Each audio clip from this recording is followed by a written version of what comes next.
darimu. Selama setahun kau di negeri orang, tak pernah ku terima surat darimu. Aku mengira engkau telah melupakan diriku.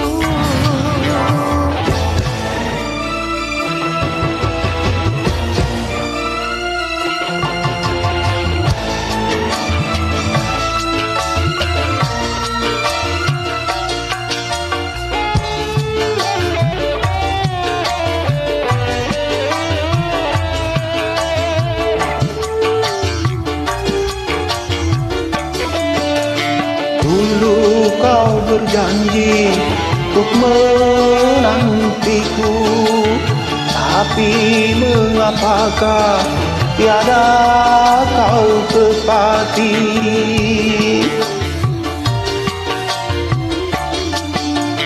Banyak ku mendengar kau telah beristri, kukira engkaulah yang mengingkari. Rupanya kau terkena hasutan belaka.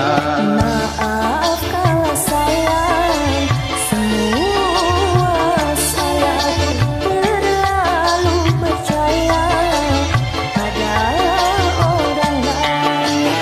Ini hanyalah kepahitan hidup kita berdua.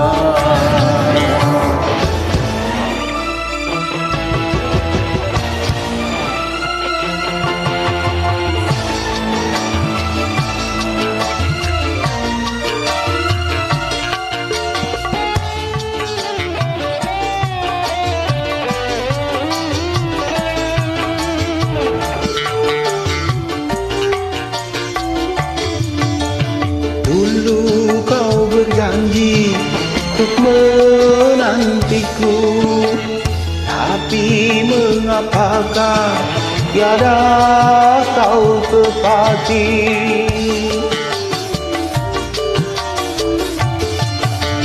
Banyak ku mendengar kau telah beristri, kukira engkaulah yang mengingkari.